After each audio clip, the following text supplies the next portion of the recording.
გურჯაანის მუნიციპალიტეტის 6 საბავშვო ბაღი ავტორიზაციის გავლისათვის ემზადება. Სააღრდელო დაწესებულებებმა რამდენიმე კრიტერიუმი უნდა დააკმაყოფილოს. მათ შორის საგანმანათლებლო პროცესის მხარდაჭერა, კვება, ჰიგიენა, ინფრასტრუქტურა და უსაფრთხოება.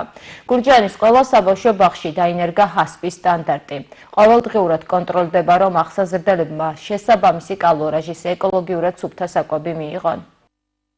გურჯაანის მუნიციპალიტეტის საბავშვო ბაღების გაერთიანებაში 6 საბავშვო ბაღი, ქალაქ გურჯაანის ნომერ 4, ნომერ 1, ნომერ 2, სოფელ ვაჩნაძიანის, სოფელ ახაშნის და სოფელ ველისციხის საბავშვო ბაღები გადიან ავტორიზაციის პროცესს.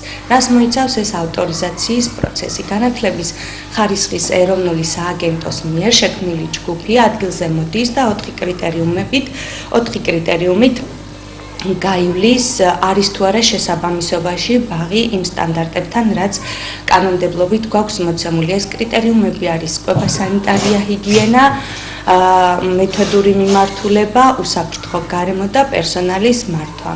მარტის თვეში უკვე მიყო ადგილზე ადგილობრივად შეამოწმეს, როგორც უკვე აღვნიშნეთ და ჯერ ველოდებით დასკვნას. დასკვნის შემდგომ ჩვენ თუ გვექნება რაიმე ხარვეზი, აუცილებლად გარკვეული პერიოდის განმავლობაში უნდა ვუზრუნველყოთ შესაბამისობის გეგმის წარდგენა თავისი ვადებით, რა პერიოდში აღმოვხვრათ ამ შეუსაბამობებს. იმედი მაქვს, რომ უამრავ სტანდარტს ვაკმაყოფილეთ და მცირედი გვაქვს შეუსაბამობაში, განსაკუთრებით ეს ინფრასტრუქტურის მიმართულებით არის და ეს ჩვენ 2 წლის განმავლობაში უნდა აღმოვხვრათ.